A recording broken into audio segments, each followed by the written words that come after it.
Hello, everyone. Very happy to have another young Indian with us. Right now, we have with us Aarushi Tripathi.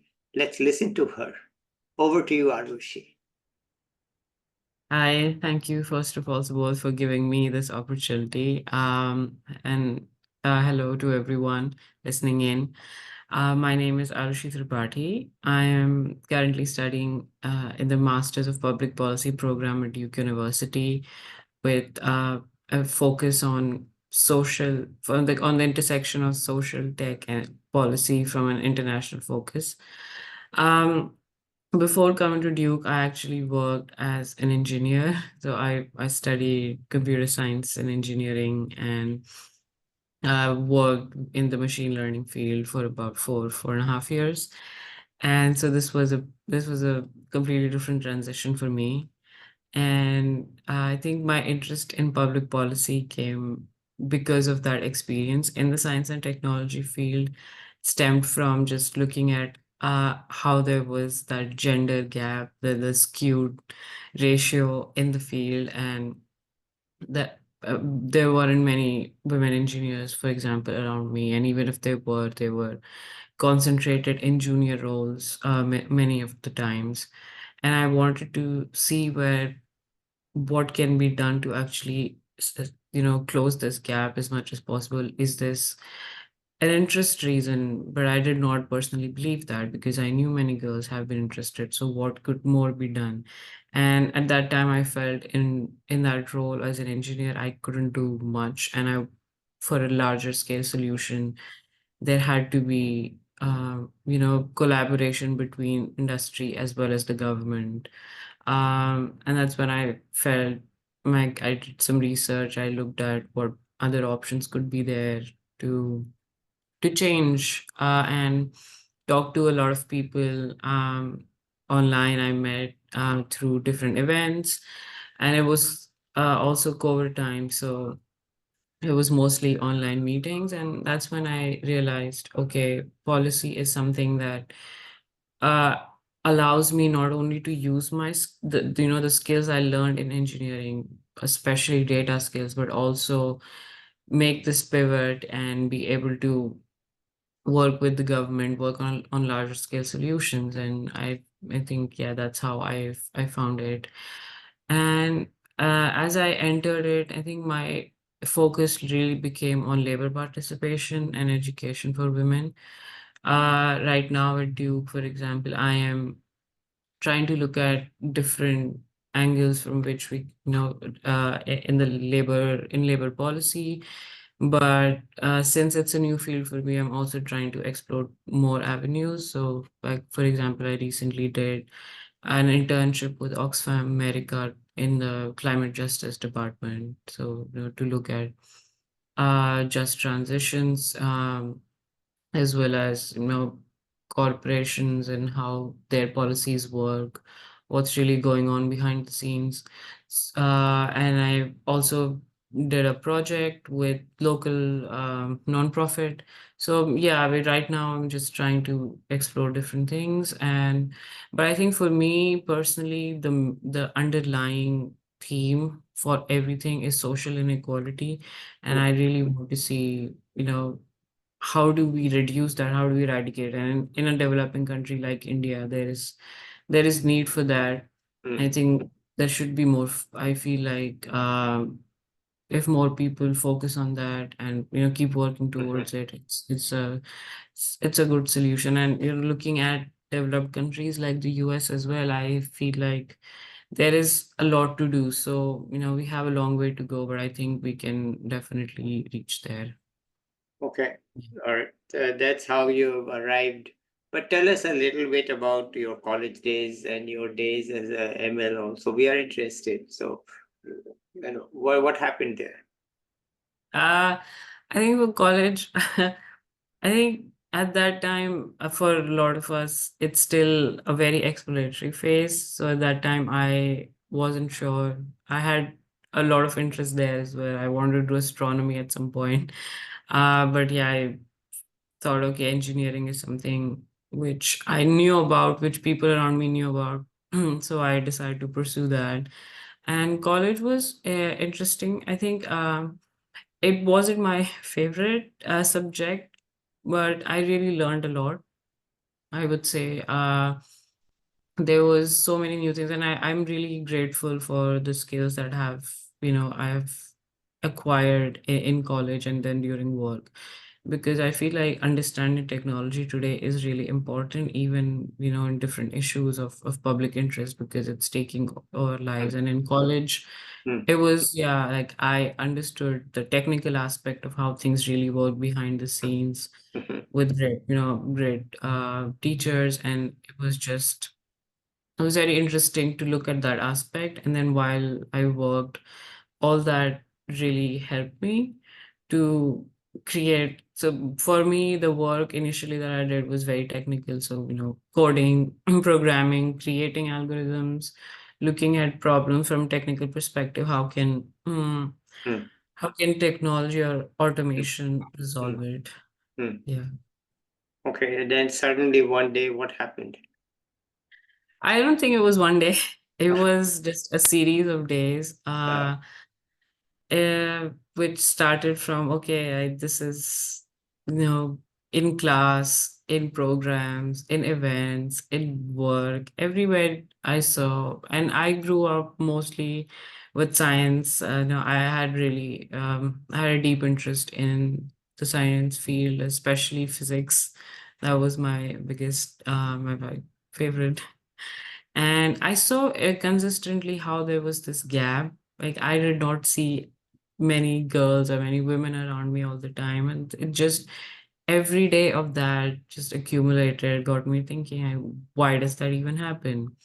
Because I know I am interested. I'm sure there must be millions of them who are interested, but is it something that is taught to us, or is it something really about interest? And what can, mm, so, it was not just one day. And then, because like college gives you experiences, you go out in the world, you stay by yourself, so as that transition to adulthood, mm, I think that really was which allowed me to explore more than just my own bubble and look at what is actually happening outside the world, because sometimes we don't have the resources to know everything that exists in the world. mm, And I think college and work gave me that. So mm. this thing which I had always been thinking about, I got the chance to see, okay, what can, possibly be done. And that's how this transition really happened. So it was not just one day, but yeah, it was a series of days, weeks, and months, I would say. Then, I mean, because people will want to know how you chose where you would change. Okay, change Hmm. is going to happen, but then how did you decide to study public policy, which country, all that, what went into that decision? Because younger people would, I'm trying to get, the younger people to know how their seniors who are not in their college, etc., made their choices, Hmm. because this is, I hear all the time, a big gap that there was nobody to guide me. Now you made Hmm. a pretty serious change in your career, so it'll be helpful to others to know how you went about it, what you did, what does it entail. I think for me, first, it was important to find out that I was really interested in, taking the next step in this new field and just leaving what I was doing completely. So for that, I wanted to get involved with related work. So I tried to find internship, but I also realized and acknowledged that I had that privilege to be able to go for these small or sometimes unpaid work or projects because I was in a good job, in a stable job. And I have my, just the privileges that are there. I think that is really important to acknowledge because a lot of people can't do that. So yeah, so I try to work on some smaller projects, maybe on weekends if I can, look at different things, talk to people who are already working in the field. Through LinkedIn is what I use mostly to connect with people or who are studying. And for me, because it was a new subject, I mean, new area, I knew I had to learn something about it because you can read, but sometimes I think it's also depends on people. But for me, I like to understand the basics first before I completely try to learn while while doing it. So I try to do some volunteering work, some internships, or small projects, and see, okay, this is something I'm really interested in. I like doing this work. It's something I'm able to do, Mm, but I still felt there was some gap. Like I was not able to really get it. I was doing it because it was smaller, siloed work that I was participating in, but it wasn't really a full-fledged mm, activity. And then I think, yeah, that gave me an idea. Okay, I need to understand what this field is about. That's me. mm, So yeah, that's when I took the next step. Okay, I think I should study this more formally, understand what it is, get to learn from other people as well who might be my classmates. And yeah, that's how I made the decision. For the country, I think it was mostly talking to students who were already studying there, and as well as I would say the program itself, the courses they were offering, how they were offering, class sizes, and just the professional diversity in the cohort. So those were my yeah, main considerations to look at a particular program. okay, but how did you hone in on Duke? I think with Duke, it was a mix of different things. I mean, already foreign education is expensive, so for me, it was important to have um, scholarships, and Duke was one that really gave me good financial funding, and as well as the class size was also very important for me. So I didn't want too many Mm, people. I've mm, already done that. So it helps to have smaller classes, mm, and they had that aspect as well. And they gave me the flexibility to, like, as they had a core curriculum, but also gave me enough flexibility to choose my own courses and, mm. explore subjects that I wanted to. So I think that was really important. Okay, good. But now that you are here and you are thinking about public policy and in relation to women's participation, we've had several discussions here on Vidpeds on women's participation, not and including I've talked to some people in STEM, but the more formal discussions have been about Mm, the overall labor force participation rate of women in India. mm, And in fact, in my book on India, 3 years ago, I had already written about that. Why is mm, it labor force participation rate so low? But I didn't have answers at that time on what to do about it. So I want to test some ideas with you, see okay. whether it fits your. I mean, you are now formally studying it. Okay, so uh, see, we are looking at an outcome, which is the participation rate. Hmm. Now, there can be, let's say, strictly speaking, policy is coming, say, from some government rules, regulations, or act, or something like that. Mm, And then there are social trends which are coming from other factors in society, which are not sort of mandated by the government at all. And mm, they are operating independently of any, let us call it, policy. mm, Now, in this particular case, do we have to tackle both, or do we just have to tackle the trends, or do we have to tackle the policy? How do you think we could try, if you are interested in either increasing the women in STEM, and there are non-profit groups in India which are trying to do it. I've been mm, talking to one of them, or increase the overall labor force participation rate of women in mm. India. So, any thoughts on it, or maybe I'm just ambushing you? Uh, No, not an ambush, but I actually did, like, this past semester. I took part in a course on labor economics, and one of the papers that I wrote was on just understanding what are possible root causes of lower female labor force participation rate in India. And at least based on the research that I did, what I found that it's many of the reasons are actually on the demand side, where women want jobs or they want to work, but there aren't enough of those jobs available.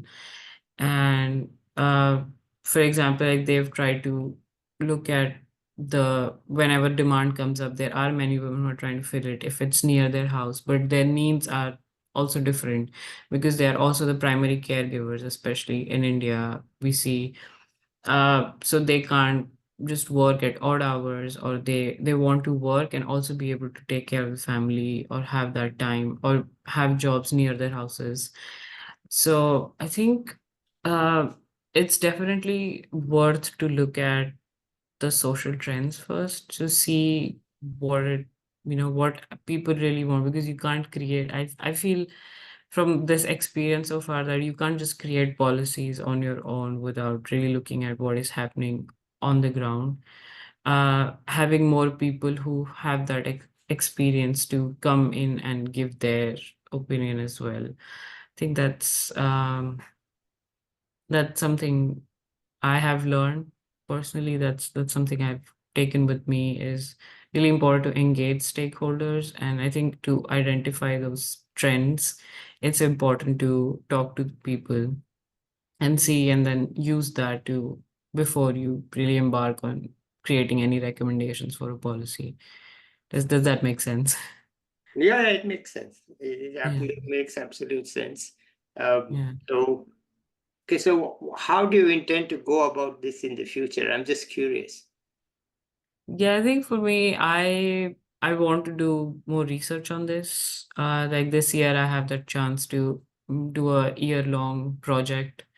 And so because last semester it was just a tiny bit, just a few weeks that I got to do it. But I think I want to expand on this topic and particularly look at maybe try with a few professions first, because I think some surveys also show that there are disparities based on social identity as well. So why is that uh, more or less in some groups than others? So yeah, I think this year that's my aim, is to research more on that topic, look at and talk to more like stakeholders in this sector, particularly because I haven't had the chance to interact with that many people from the Hmm. labor sector, or women's labor sector. So I think that will be my goal. Hmm. Okay. All right. Mm. But that's in the immediate future. What's the Mm. long run future for it? Or you haven't yet thought about it? Not yet thought about it, I'd say. Yeah. Okay. All right. I mean, it's pretty drastic change to give up a nicely paying job in engineering and move into this field where you hope to make some change. So I hope you can, do it, because we badly need it. There's no question Mm. about it. We need it. But how to do it remains a very tough issue that Mm. um, in a way, once in one of the seminars, not seminar, in the discussions, I'm not the expert, so I just listened. And my conclusion was that the economy has changed, but the Mm. society hasn't changed. Mm. And it's left women with the ability to do the jobs and the need and desire to do the jobs because the jobs have come up. But Mm. the society hasn't changed. So Mm. then they cannot really easily the match between what the package of Mm. time, commitment, and skills that they offer is not Mm. compatible with the jobs that are being created, or Mm. the jobs that the employers are creating. The jobs are Mm. not created out of thin air, right? The jobs are Mm. created by people. Mm. So the package that they want is not the same as the package that the suppliers Mm. want. Yeah. Package includes um, not just the skills, but also the travel, other commitments, flexibility, Mm. of having to take leave at critical moments. So Mm. this package, society hasn't caught up with it in the form of creating jobs that conform to this package. Mm. They still have the economy has changed, the nature of jobs is there, the training is there, but then the Mm. training is of no use, because then why should you take training in this field when the end is that they will demand a particular commitment which you will not be able to make. Mm. So then why go into this field? Even though parents will be happy if you go into this field, but Mm. then you will realize that you can't do it. Mm. You could do it, but at the moment it's not feasible. Let us not have a general rule. It's not feasible because the package that you want is not offered by the employer. Now, the Mm. employer is not offering because of government rules, though there are rules. Women cannot do night shift in Karnataka and so Mm. on. But those are not the office jobs. They are not so constraining. Mm.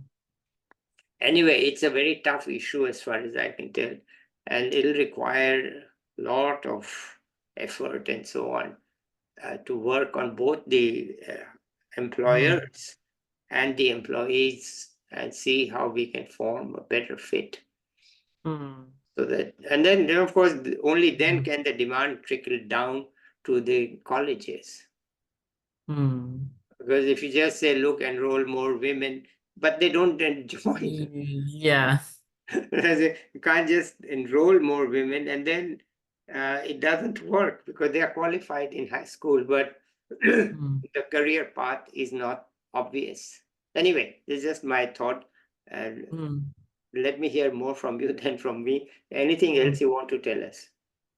No, I agree with what you said. I mean, also because like even if you are continuing to educate, but then there aren't jobs that are available in the market, and I think especially for the youth, that's actually in general from what I've read this past few weeks is that there is a jobless growth happening as well, and so if you're not able to create those jobs, so at some point people also then look at, okay, what's my next best option? Okay. At least I do this. Hmm. Um, and I feel like what I saw was in terms of demand, as you said, like that package is it's different for women, especially what they want to do, and there are challenges. At least I would say in STEM, even with the more the more well paid or higher position jobs in STEM are they have different challenges for women. Like it's not very outwardly, but then the experiences that women face in the area, like there aren't many women around them, so it's more both cause and effect, I Uh, say. yeah. Like if there aren't many women around, women don't know where to seek help, and if there's anything that happens, but then and they quit, and then when they quit, that decreases the number of women Right. already, which is already low, so that keeps happening. Yeah. And I think, yeah, no, I feel like this is a very big challenge, and it's there is interconnectedness with other um, focus areas as well. So it has to be done in. I feel like this work cannot just be done in silo. Like we only look at labor. Yeah. And I think that it's important to just talk with or look at how one focus area is impacting the other, right? Mm.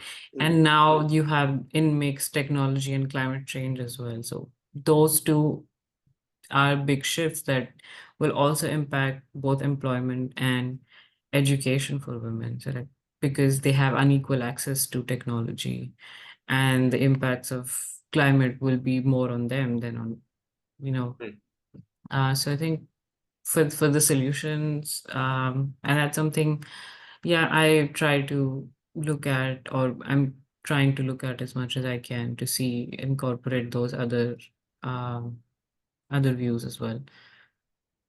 Okay. Wonderful. Anything else you want to add here? Um, I think one more thing and this is It's something I don't know, I haven't researched more, but I want to look at, and I think it could make a good part of solution. Is what I noticed were uh, different data for not just women, but like intersectional social identity. So for yes, women it's low, but women of scheduled caste versus others is also a um, different dynamic. And like it's actually what I saw from government data was women from scheduled caste and scheduled tribe are actually have higher labor force participation rate than women of in the general category. So that I found interesting, because general categories where, like, at least as a social identity, that has much more privilege. So women might have easier, or not easier, I will say, but like that identity gives you a privilege that allows you to be able to access opportunities or education more flexibly than for those in the minoritized identity groups. But it was interesting to see that difference and why that happens, and um how frequent it is. Does it depend on different states? I think that would be interesting to look at and identify why that happens before we start going to a solution. Yeah, I think that's an important dimension of the problem, I think. Okay, fine. Right. It's something for you to work on and perhaps find an answer. And certainly there are other people who are thinking about these things and trying to come up with an answer. All right. If there's nothing else you want to add, then let's end it here today. But if you have something, please feel free to talk about it.